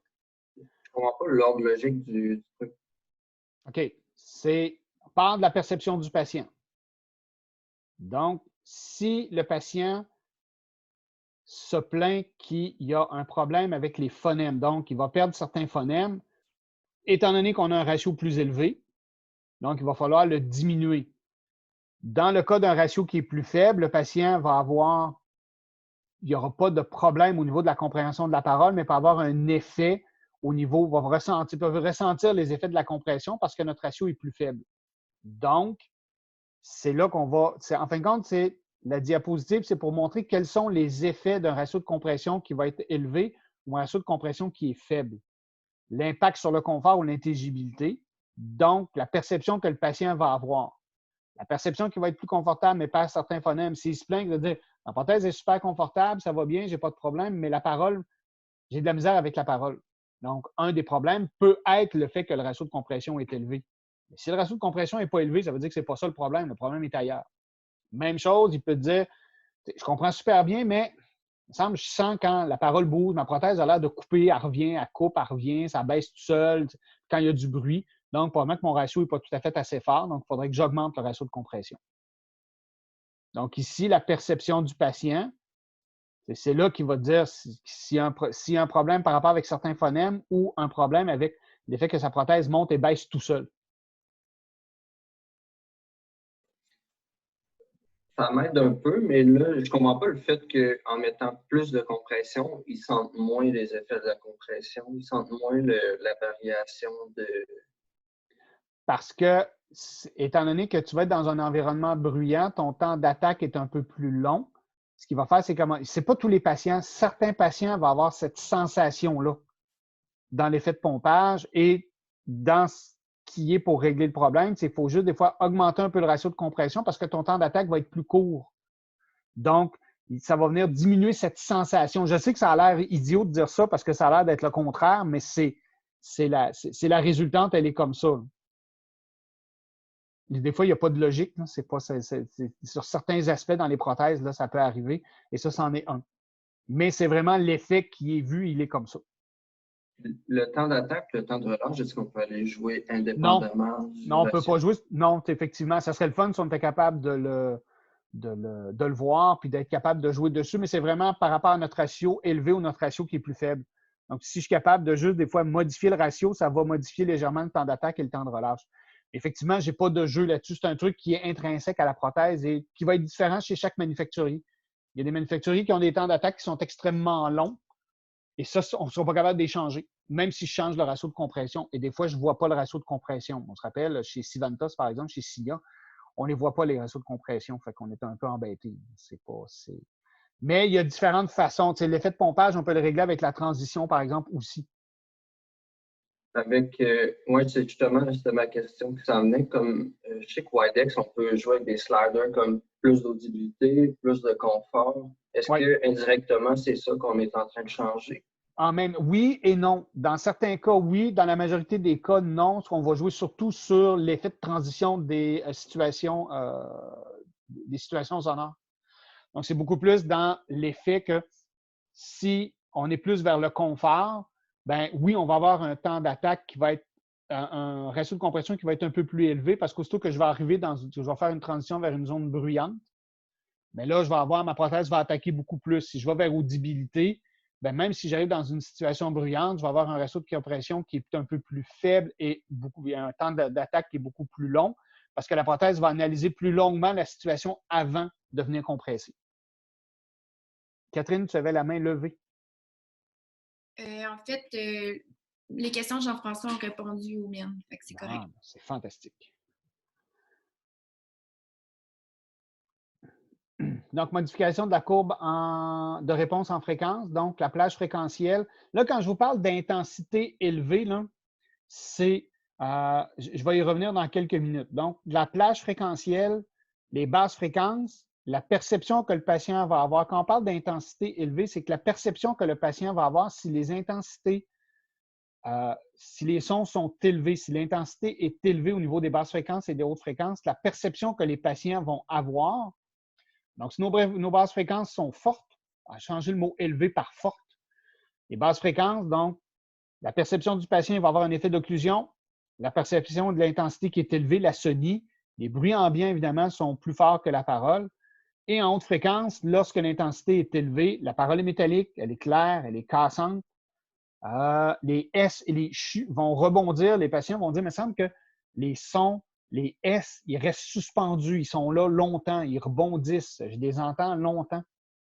Et par exemple, l'eau qui coule, le bruissement des feuilles, les sons vraiment en S vont être vraiment très inconfortables. Donc, c'est lorsque nos basses fréquences, lorsque la sensation, l'intensité générale est élevée, elle est forte, c'est la perception que les patients vont avoir. Donc, quand les patients vont vous parler de leur effet de propre voix, de l'effet d'occlusion, ils ne vous diront pas l'effet d'occlusion, c'est plutôt rare. Ma voix est forte, j'entends mes pas sur le plancher, j'entends bien, mais ça fait boum, boum, boum, boum, boum. Donc, c'est quand je marche, c'est l'enfer. Les bruits ambiants, c'est bien trop fort. J'ai de la misère à entendre la parole. Pensez que les basses fréquences sont trop élevées. Donc, il faut les diminuer. Et évidemment, quand les hautes fréquences sont trop élevées, donc la parole est métallique, claire, cassante, les sont présents, les gens disent « je t'entends », mais ça fait à la fin des mots. Puis l'eau qui coule, les petits bruits sont souvent beaucoup plus dérangeants. Donc, on va aller jouer au niveau des hautes fréquences ou des basses fréquences. Là, vous allez vous poser la question, les hautes fréquences, ça commence quand? Puis les basses fréquences, ça finit quand? Quand on est rendu à peu près à 1500 Hz, là, je vous dirais, là, les médianes là, sont autour de quoi? 1000 à 2000 à peu près, là, 1000 à 2000 quelques.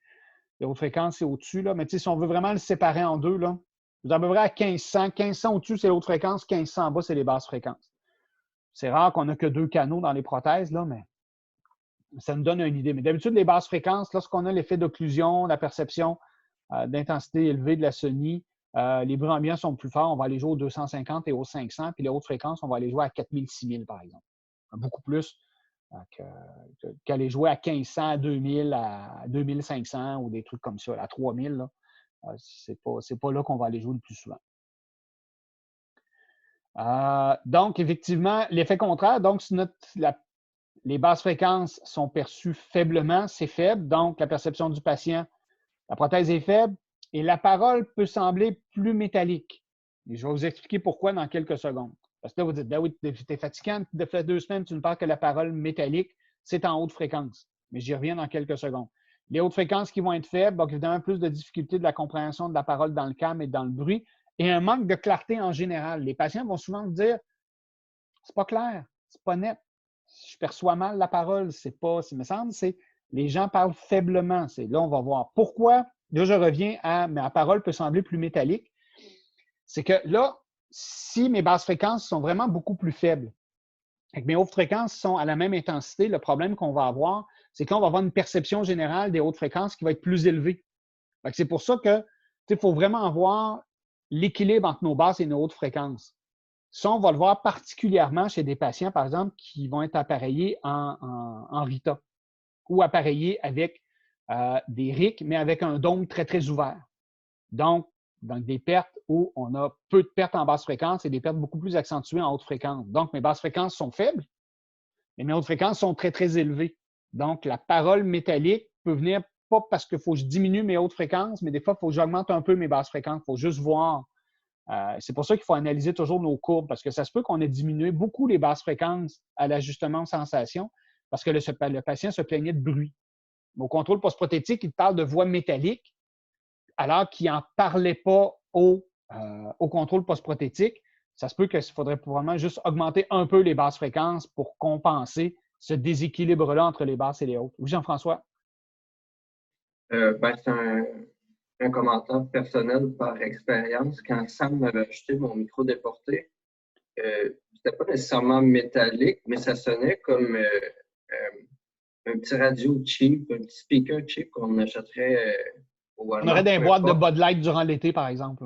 Exact. Moi, c'est ce que j'ai rapporté à Sam. À ce moment-là, je ne comprenais rien aux prothèses, mais c'est vraiment le même son que juste quelque chose de vraiment cheap. Une paire d'écouteurs de Dolorama ou un radio pas sur le poste ou des trucs comme ça. Ouais. C'est ça. C'est effectivement. Donc, dans votre analyse, de la parole peut sembler plus métallique avec des basses fréquences qui sont plus faibles. Il faut juste faire attention. Et je vous ramène toujours, c'est pour ça qu'il faut toujours avoir nos courbes in situ aux cibles et nos courbes aux sensations proches, parce que ça va nous permettre d'appliquer la bonne correction. J'applique une correction, je baisse les hautes fréquences, alors que c'est plutôt les basses fréquences que j'ai beaucoup trop baissées qui amènent la sensation métallique. Bien là, je vais créer un problème double. Le patient va se plaindre, là, il va dire c'est plus métallique, mais je ne comprends plus. Donc, nos hautes fréquences vont devenir, nos hautes fréquences étaient correctes, mais là, nos hautes fréquences vont devenir faibles. Donc, là, vous allez réaugmenter les hautes fréquences, puis il va vous dire la parole est métallique encore. Là, vous allez dire alors, monsieur, là, c'est pas rien que ça à faire, là, c'était correct avant, là, puis allez-vous-en chez vous. Un, ce n'est pas la bonne réponse à donner. Et deux, c'est juste que penser que ça se peut qu'on ait besoin d'augmenter un peu les basses fréquences pour éliminer cet effet métallique-là. Donc, modification de la sortie maximale. La perception du patient, les sons d'impact sont inconfortables. Claquement de vaisselle, porte, balle de tennis, par exemple. Moi, j'ai des patients qui jouent au tennis puis ils me disaient la balle, quand elle frappe le court à l'extérieur, je trouve ça, puis avec la raquette, c'est immensément dérangeant.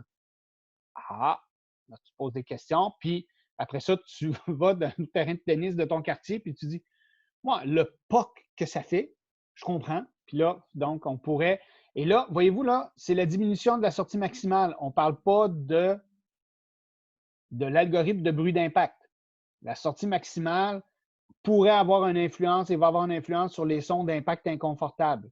Donc, c'est important d'analyser est-ce que mon MPO est près de mes seuils d'inconfort. Ça se peut que ça soit ça, que je n'ai pas juste. Parce qu'il faut comprendre que si j'augmente mon algorithme de bruit d'impact rapide, ça règle le problème, mais le patient dit ouais, joue au tennis, ça va, mais tout est trop fort pareil. C'est pas les sons sont dérangeants. Donc, la diminution de la sortie maximale, toujours. Il faut toujours penser que les diapos qui sont là sont vraiment en relief par rapport à votre contrôle post-prothétique. Donc, ce qui est important, c'est que vous devez avoir les courbes pour les analyser. Mon MPO, j'étais vraiment tout près.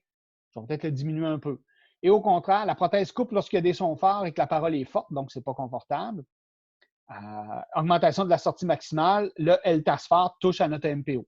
Donc, ça, c'est super important. Vous avez une question d'examen à l'examen qu'on a fait ensemble. Là-dessus, je vous avais montré un graphique et c'était exactement cette situation-là.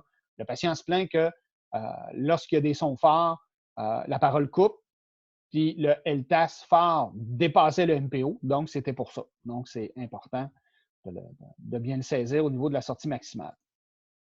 Gestionnaire d'adaptation.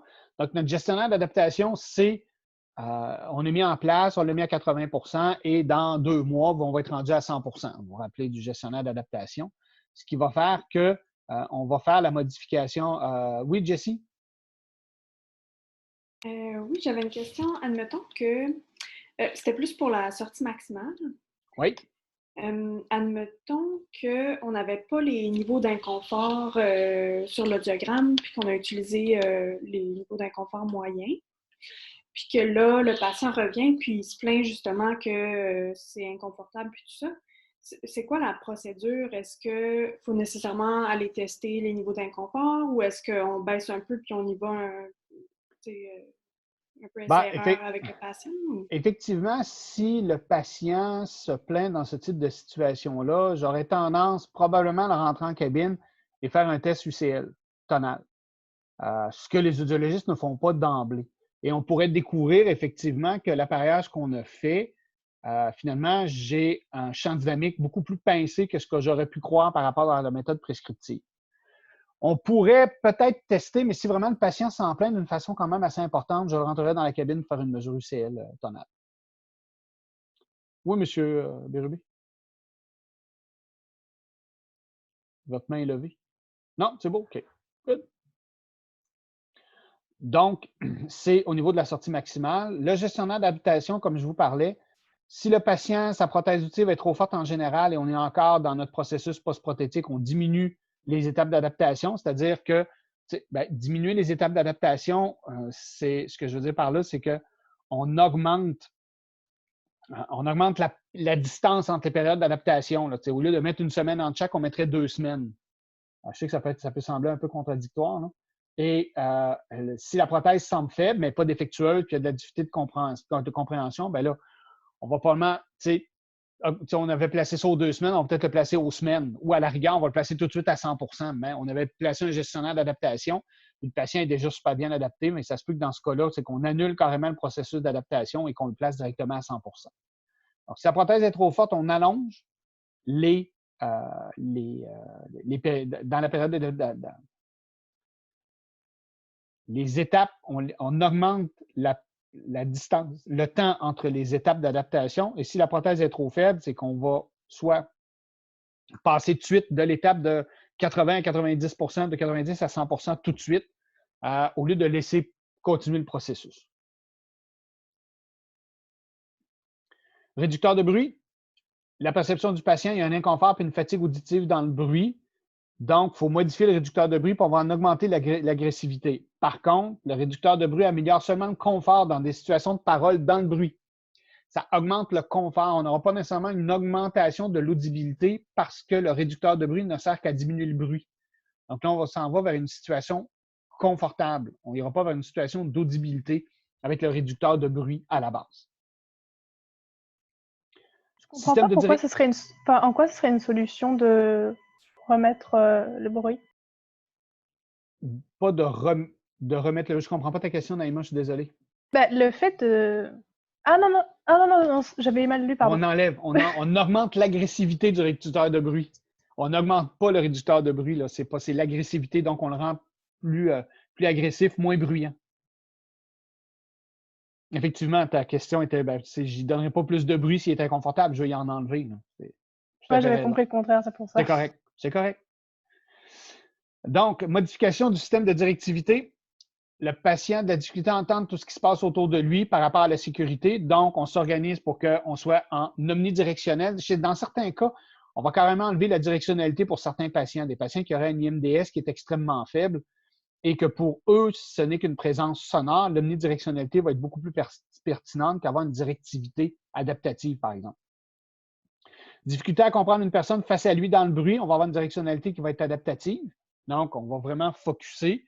Et difficulté à comprendre une personne face à lui dans le bruit intense, Si jamais notre directionnalité adaptative ne fonctionne pas, on créera un programme pour avoir de la directionnalité fixe, donc notre effet de cône qui est extrêmement précis, qui va couper tout ce qui est autour, bien, tout ce qui est autour, majoritairement ce qui est autour pour vraiment focusser sur ce qui est à l'avant. Modification du réducteur de bruit, de vent.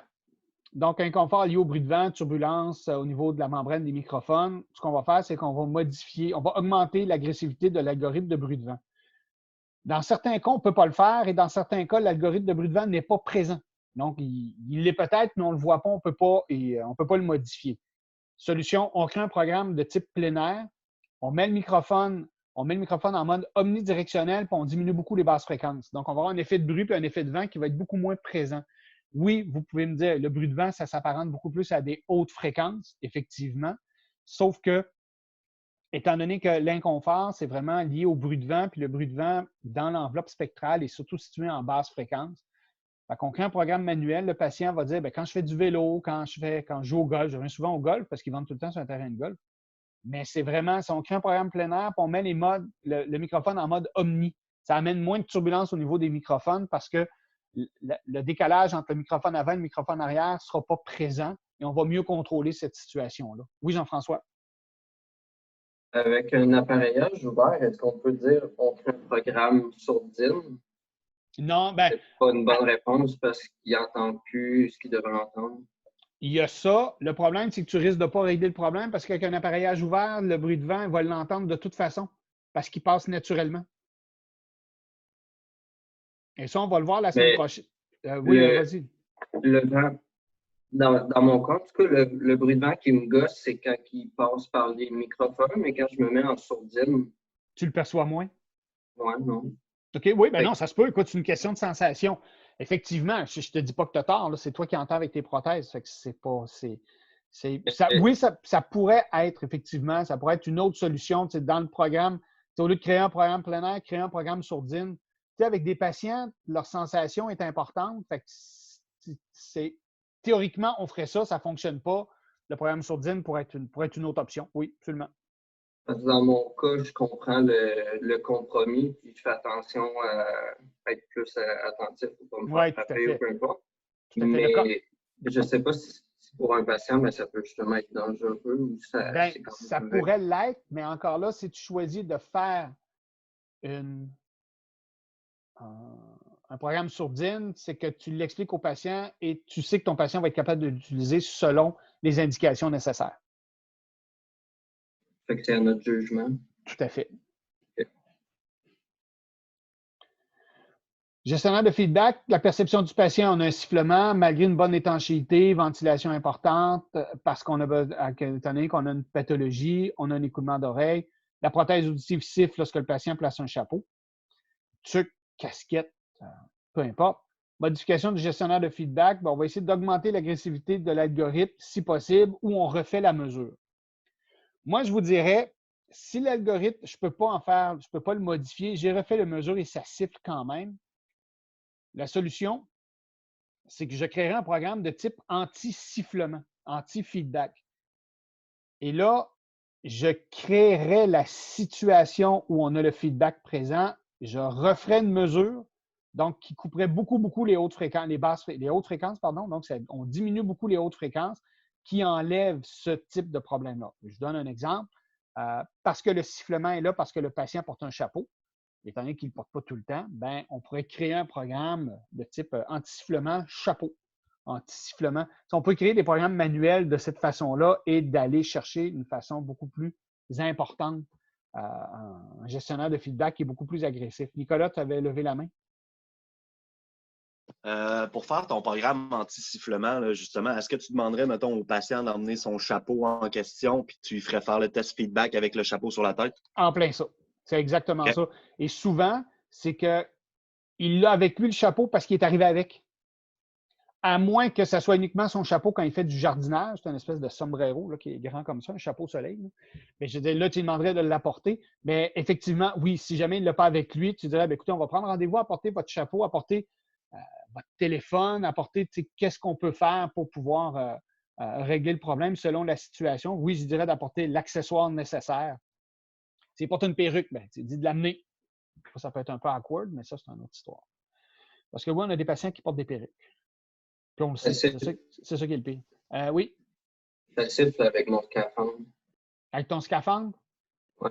OK. Amène-le, ça va être très drôle. Puis on va pouvoir se foutre de toi un peu plus. Dans un scaphandre, honnêtement, il y a un système de communication. On ajusterait le système de communication dans le scaphandre pour qu'il soit plus fort pour que la personne porte de prothèse auditive. Scaphandre, on s'entend, c'est le scaphandre avec le casque par-dessus. On ne parle pas de plongée parce que tu portes des prothèses en faisant de la plongée, ce n'est pas très efficace. Mais on parle de vraiment un casque fermé là, qu'on porterait sur la tête. Il y a un système de haut-parleur à l'intérieur. On s'organiserait pour que ça soit plus fort. Oui, Catherine? Oui, en fait, une fois que le patient se présente dans ton bureau avec son chapeau, concrètement, qu'est-ce que tu fais?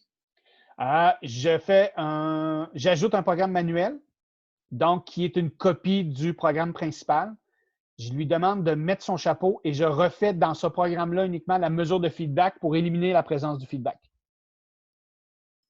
OK, tu ne fais pas d'ajustement, là, comme tu disais, au niveau des hautes, des basses ou. Non, je referai la mesure de feedback et si le feedback pourrait être encore sur le bord d'être présent, là, je vais diminuer les hautes fréquences. OK, parfait. C'est un programme manuel? Oui, ça c'est un programme manuel. Tu fais un programme supplémentaire. Moi, j'appelle ça un programme manuel, mais ça c'est un programme supplémentaire. Donc, le patient va y avoir accès via son téléphone, via une télécommande, via une commande à distance, via un accessoire, ou le bouton de la prothèse, on va le configurer en conséquence. Ce n'est pas automatique, c'est vraiment manuel. Oui, Jean-François? Est-ce qu'il y a des manufacturiers qui nous laissent l'accès aux environnements sonores avec un deuxième programme ou automatiquement on perd toutes les fonctions automatiques, peu importe le manufacturier? On en perd une certaine partie, pas tous, mais une certaine partie. Certains manufacturiers nous laissent plus de liberté, d'autres moins. Ça dépend des manufacturiers.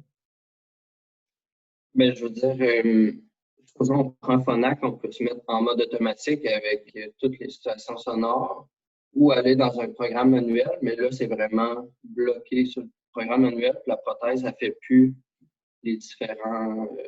Tu as accès à plusieurs choses. Tu as accès à beaucoup. Tu n'as peut-être pas accès à tous les algorithmes, mais tu as accès, je te dirais, probablement, chez Phonak, entre autres, probablement à 80 ou 90 des algorithmes. Fait que tu es capable de faire une nouvelle mesure de feedback, tu es capable de changer le mode directionnel, de le mettre en omnidirectionnel, de le mettre en directionnel fixe. Tu peux te créer un programme supplémentaire et tu vas avoir accès au système microphonique, tu vas avoir accès au feedback, au MPO, au gain, au sound recover. Tu vas avoir accès au gestionnaire d'acouphènes. Tu vas être capable de le faire. Tu vas être capable d'avoir accès à beaucoup d'autres programmes en créant des programmes manuels. Good.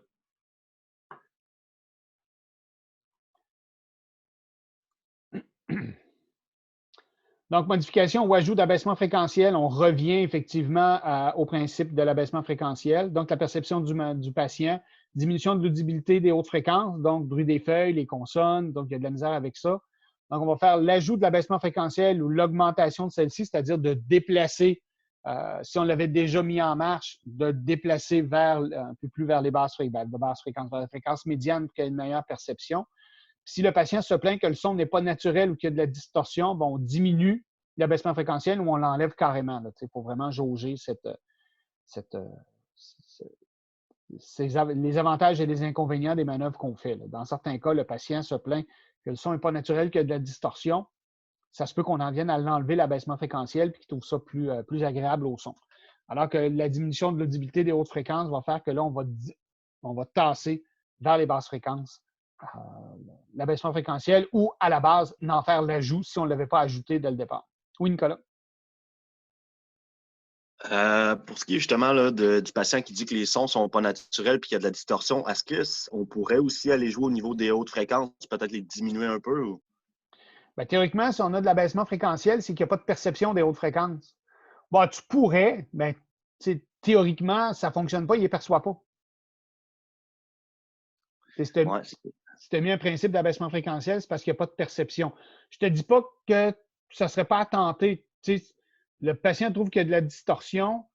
Bon, je pourrais augmenter un peu les hautes fréquences, mais avant ça, j'aurais peut-être tendance à, si j'ai un principe d'abaissement fréquentiel dans la prothèse, de le tasser un peu plus vers les hautes fréquences, qui amènerait automatiquement une augmentation des hautes fréquences, une augmentation des perceptions des hautes fréquences. Fait que si j'ai un abaissement fréquentiel, je vais plutôt jouer avec l'abaissement avant d'aller jouer avec les hautes fréquences. Je ferais peut-être plus ça, puis on va garder un meilleur équilibre probablement dans la perception. OK. Ouais, c'est logique. Merci. Bienvenue. Non, ça m'arrive des fois que je sois logique. Pas tout le temps, mais ça arrive. Modification ou ajout d'un programme. Donc, on parle des programmes manuels. Un patient actif qui fait face à de nombreuses situations d'écoute différentes. On va augmenter le nombre de programmes manuels qu'il pourra avoir. Puis un patient qui est peu actif fait face à peu de situations d'écoute différentes. Il faut faire attention, certains manufacturiers nous mettent des programmes manuels de façon systématique dans les prothèses. Quand vous faites l'ajustement, faites attention, soit que le patient n'y ait pas accès avec un bouton programme et là, il va devenir mélangé si jamais il y a accès, ou d'éliminer ces programmes-là. Je vais vous donner un exemple très, très simple. Si vous avez une bobine T à l'intérieur, un télécoil à l'intérieur de la prothèse auditive, la majorité des fabricants vont vous placer un programme manuel T. Et si vous ne faites pas attention, c'est que le patient, à un moment donné, c'est sûr qu'il va finir par tomber dessus, puis il va vous appeler, puis il va vous dire « ma prothèse gronde ». Il va vous dire « ma prothèse gronde ». Ah oui, c'est pas, je ne comprends pas. Là, évidemment, il n'a pas pesé sur rien, il n'a rien fait, c'est pas ça. Fait que là, c'est le problème qu'on a. Puis là, on voit le patient, puis on dit « ah, il y a un programme T que je n'ai pas enlevé alors qu'il n'y en a pas besoin ». Il faut juste faire attention à ce niveau-là. Mais pourquoi on ajouterait des programmes manuels parce que la prothèse le fait automatiquement quand on change une situation. Donc... Oui, mais ça dépend. Si tu as une prothèse d'entrée de gamme, tu as 3 situations d'écoute automatique. Tu as une prothèse haut de gamme, tu en as 7. Si tu as une prothèse d'entrée de gamme, ça se peut que tu sois obligé d'avoir des programmes plus importants parce que le patient ne peut pas se payer une haut de gamme, par exemple. Là, ça va bien dans ta tête d'étudiante de 2e année, Naïma, c'est que tous les patients ont les appareils du haut de gamme puis tout se fait automatiquement. Dans la théorie, ça marche. En réalité, ça ne marche pas. Parce qu'on a des prothèses RAM-Q, on a des... je t'agace, là. Je veux dire, on a des prothèses RAM-Q. Fait que, le patient peut avoir des besoins autres que les prothèses automatiques. C'est pour ça qu'on fait l'ajout, parce que c'est la gamme de prothèses qui en décide. C'est juste pour ça. Mais effectivement, un patient qui va avoir 7 situations d'écoute ou 8 situations d'écoute automatique avec sa prothèse haut de gamme, c'est extrêmement rare. Sinon, ça se compte sur les doigts d'une main où j'aurais besoin d'ajouter des situations particulières. Puis c'est pas quelque chose qui est fréquent. C'est la dernière diapo, puis c'est pas pour rien. Hein, parce que c'est pas quelque chose qu'on fait. C'est vraiment dans des besoins qui sont hyper ponctuels. Ce qui fait que le patient, lorsqu'on va au contrôle post-prothétique, il dit « Patrice, je vais à telle place, j'entends pas bien. » Mais tu sais, cette place-là, il va une fois de temps en temps. Un patient qui fait du vélo, un patient qui fait... Tu sais, c'est hyper ponctuel et on n'aura pas tendance à faire l'ajout de programme à l'ajustement initial. On va le faire au contrôle post-prothétique parce qu'il va avoir utilisé ses prothèses auditives. Au surplus, si c'est un renouvellement, pour savoir si on a ce besoin-là toujours. J'ai un patient qu'on a renouvelé ses prothèses il n'y a pas tellement longtemps. Oui, je sais qu'on est en confinement, mais son patient, ses prothèses étaient pétées, il en avait besoin. Lui, un programme sourdine sur ses prothèses. Quand je lui ai dit on a reçu vos prothèses, j'ai fait l'ajustement, il faut qu'on se voit. Il dit, n'oublie pas de mettre le programme sourdine, j'en ai besoin. C'est vrai, je ne l'avais pas fait, donc j'ai rajouté un programme sourdine dessus. Lui, il en a besoin. Mais ce n'est pas tous les patients. Ce n'est pas des manœuvres qu'on fait régulièrement. On va plutôt jouer dans les situations qui sont déjà présentes. Des questions? Cet après-midi, ce qu'on fait, on a les CPP2 et les CPP3, donc c'est 4 autres situations sonores. Donc, on va les évaluer ensemble. Vous allez les évaluer avec votre aide-mémoire. On va faire ça live up ensemble pour qu'on puisse, c'est 4 patients qui ont des situations différentes. On va pouvoir regarder qu'est-ce qu'on peut faire pour ces patients-là. Et on va un peu plus loin dans les situations post-prothétiques. La semaine prochaine, même heure, même poste, c'est le même, puis je vais vous poster tantôt le lien pour après-midi. C'est le même lien la semaine prochaine pour le cours du matin, le même lien pour le cours d'après-midi. Je vais vous faire ça dans quelques minutes. Après-midi, on se voit à 2 heures.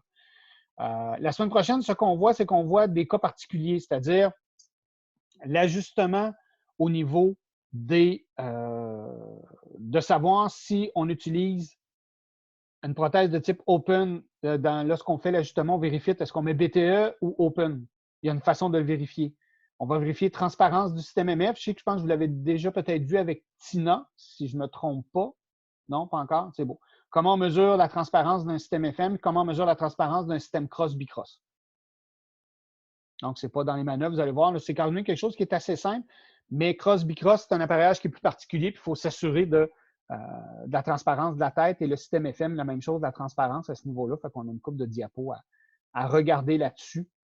Puis comment on mesure ces différentes particularités, mais sinon, ça va être relativement court. Si vous avez des questions pour l'examen, il ne faudra pas vous gêner. Je vous ai donné des instructions ce matin, comment ça va se passer. Donc, pour le 18. Donc, on va... Justement, un matin, quand je me suis levé, je dis « Ah, l'examen le 18, il faudrait que je commence à mettre mes questions sur form. » Je les ai, mais il faut juste que je les transforme dans le questionnaire. Le questionnaire sur form, il va être disponible. On va mettre l'examen de 9h à midi le 18. Je vais vous envoyer le lien. Je ne sais pas si je l'ai mis jusqu'au 18, le même lien. Donnez-moi juste une seconde. Je ne sais pas si... Dans le pire des cas, je vais vous envoyer le lien pour l'examen parce qu'il faut que vous ouvriez votre caméra. Il faut que je vous voie. Comme je vous dis, en tout cas, je n'ai pas encore décidé, mais fort probablement que vous allez avoir accès à vos notes. Fait que ça ne sera pas hyper utile parce que ça va être plutôt des questions de réflexion. Puis, si vous avez des questions, bien, vous allez pouvoir utiliser le chat pour me les poser directement. Ça va être surtout ça. Donc, on va mettre l'examen de 9 à midi. À midi pile, si vous n'avez pas remis votre examen, vous avez la note 0. Donc, assurez-vous de regarder l'heure en même temps parce que moi, l'examen, un coup que c'est fait, on ne peut pas, je ne le change pas. Fait que c'est 3 heures. Puis un coup, il faut faire attention, un coup que vous avez envoyé votre formulaire, vous ne pouvez pas récupérer votre copie. Donc, c'est pour ça que dans le formatif que j'avais mis tout obligatoire de répondre aux questions, ce qui vous met en garde dans le fait que vous n'aurez pas répondu à des questions. Et si vous ne connaissez pas la réponse, bien, vous vous inscrivez dessus, je ne sais pas, je m'en fous, va chier Patrice, vous pouvez écrire ce que vous voulez, mais il faut mettre une réponse quelconque pour que vous puissiez envoyer le questionnaire, sinon vous ne serez pas capable de le faire. Oui, Nicolas? Écoute, je ne sais pas si toi, ça va être demain, mais quand on a fait l'examen avec Hugues en audiométrie, au fond, quand on arrivait à la dernière page de questions, il ne nous disait pas, tu sais, faites attention, si vous cliquez Next, vous l'envoyez tout de suite. Genre. Moi, c'est ça qui est arrivé. Au fond, j'étais comme rendu, je venais de finir ma page, je fais Next, paf, il me dit tout de suite, tu viens de l'envoyer. J'étais comme, what? Je même pas au courant. OK, je vais vérifier. Je vais vérifier parce que normalement, c'est marqué. Ça dépend si eux qui ont utilisé une version anglaise ou une version française. Là, normalement, c'est écrit envoyer. Ouais, c'est ça. Moi aussi, ça m'a fait envoyer, mais pas Next. Moi, c'était Next. Vous avez peut-être des ordinateurs en anglais, vous autres, les copains, là, mettez ça en français. On est au Québec. Hein, la loi 101, c'est important. C'était écrit Next, mais suivant et pas envoyé. Genre, il y avait juste le pavé suivant. Et quand j'ai appuyé suivant, bah, ça s'est envoyé. Curieux. Curieux que vous ayez Normalement, eu deux. tu peux revenir aussi en arrière. Tu as soit revenir en arrière quand tu es sur la dernière page, c'est soit revenir en arrière, donc précédent, ou soit au lieu de suivant, c'est marqué envoyé, c'est ça? D'habitude, c'est la même couleur. Hein. Ce que je dis, c'est que à la dernière page, j'avais la case précédent, mais j'avais la case suivant et le suivant, c'était finalement le envoyé. C'est curieux parce que théoriquement, comme Naïma a dit, de la façon qu'on le fait, c'est qu'à la dernière page, c'est marqué envoyé. C'est pas marqué suivant. Avez-vous mentionné ça à Hugues? À vrai dire, moi, Hugues, il m'a redonné ma copie. Il m'a renvoyé ma copie sur Colnet pour que je puisse retravailler dessus. Donc là, il y avait 2 versions de mon examen. OK. OK. Écoutez, c'est bien de le dire, mais les autres, est-ce que c'est arrivé juste à Fauzi et à Nicolas ou ça vous est tous arrivé? Moi, c'était correct. Là, c'était marqué envoyé. OK. Peut-être simplement marqué submit. Pardon? Ou submit, oui, c'est ça, submit la dernière page. Fait que j'ai fait. C'était pas marqué next, Frédéric, c'est marqué soumettre ou envoyer. Oui. OK. Peut-être juste mentionner au début de l'examen, supposons 50 questions, ben on sait que la dernière question est la question 22. Bien, soyez attentifs si vous avez la case next. Merci Jean-François, c'est une très bonne idée. Tu sais, je vais vous dire, la dernière question à l'examen est tel numéro. Fait que si vous n'avez pas la case envoyée à la question 22, je dis 22, c'est un chiffre au hasard, là. C'est pas, ben faites attention parce que vous pourriez envoyer votre examen. Fait qu'effectivement, je vais vous faire cette mention-là importante en début. Parce qu'au début, au début de l'examen, on va se donner comme, mettons, je vais mettre l'examen disponible à partir de 9h, mais on se mettra peut-être à 8h50, un petit 10 minutes pour des questions de procédure. Je vous dirais, l'examen a 19 questions. La question 19 est la dernière. Faites attention quand vous avez la question 19. Puis là, théoriquement, vous n'aurez pas à vous soucier quand vous allez avoir la question 19. Ou ce que je pourrais faire aussi dans la question, je pourrais marquer, mettons, question 19, dans l'énoncé de la question, ceci est la dernière question. C'est dans l'énoncé de la question. Fait que ça, vous allez le lire. Donc, soyez attentifs avant d'envoyer ceci est la dernière question. Fait que ça vous mettra plusieurs avertissements. Fait que si vous avez pesé dessus, fait que vous dites pour me dire ah, Patrice, je n'avais pas lu la question, je l'ai envoyée. C'est pas vrai, il faut que tu aies lu la question. Fait que ça ne marchera pas. Ça, c'est une bonne idée. Merci. Oui, Jean-François, tu avais levé la main? Ouais, j'ai eu la même idée, là, mettre entre parenthèses au début de la question, dernière question. Fait. Mais je voulais savoir si c'était généré comme aléatoire ou si c'était le même ordre pour tout le monde. Bien, en fait, quand si je fais ça comme ça, ça va être le même questionnaire pour tout le monde. Je ne pourrais pas le faire de façon aléatoire parce que la dernière question va pouvoir se retrouver dans l'air intelligent. Première question, dernière question. Ah non, il n'y a pas de question, comment ça? Non, c'est effectivement, là, c'est pas. Mais bon, l'informatique, c'est comme ça. On n'est pas en présentiel, puis on n'est pas en même temps, puis on n'est pas là, puis on se voit par caméra. Là, mais c'est ça. Myriam m'avait fait penser, j'avais oublié de poster les cours qu'on avait eus précédemment sur ma super chaîne YouTube. Ouais! Je les ai mis hier. Il y a un cours je pense le 20 en PM, il s'est mal enregistré parce qu'on ne l'a pas. J'ai mis tous ceux que j'avais, mais c'est comme le laboratoire du cours. Vous avez le cours le matin. Si vous avez 2 portions, ça se peut parce que des fois, l'enregistrement a arrêté, c'est reparti par la suite. Il ne faut pas vous en faire. On est à l'informatique, mais c'est quand même pas, on n'est pas en 2322 où c'est super performant. On est encore limité.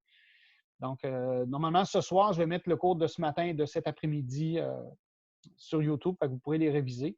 Puis comme j'ai dit, la semaine prochaine, on a le cours. On pourra passer peut-être dans l'après-midi, peut-être plus une série de questions pour éclaircir certains points, puisque l'examen est la semaine suivante. Non, c'est pas vrai. L'examen, je ne veux pas vous le mettre le matin, je veux vous le mettre l'après-midi. Je me trompe, je suis désolé. L'examen, on va le mettre l'après-midi, le 18. Étant donné qu'on passait de toute façon toute la journée ensemble, ça va vous permettre de vous réveiller, de vous décoller les yeux, prendre un bon café, de peut-être réviser encore un peu, et on le mettra dans l'après-midi. On promet peut-être l'après-midi, c'est quelle heure? Ah, ben c'est ça, c'est ce que j'allais vous poser comme question. On le met-tu de 1 à 4 ou de 2 à 5? Moi, je dirais 1 à 4. Ça dépend des autres. Ouais, moi aussi, ça m'arrange. OK, donc d'1 heure à 4 heures du matin, pas de problème. Non, je fais des blagues. Fait qu'on va se mettre ça de 1 à 4, c'est pas un problème. Je vous le dis, surtout 13h, ça sera peut-être de 13h30 à 16h30, par exemple. Parce que là, comptez que on va être déconfiné, on va avoir des horaires de débile, on va être un lundi. Fait que on est au courant de rien. Là, fait que c'est un peu. Je vous dis, on dit 13h, il ne sera pas à 14, 13h, max 13h30, mais je vais vous revenir avec plus de précision la semaine prochaine et en mettant la dernière question. Ceci est la dernière question, faites attention. On va faire ça comme ça. Fait que je vous souhaite une bonne fin de matinée. On se revoit à 14h cet après-midi.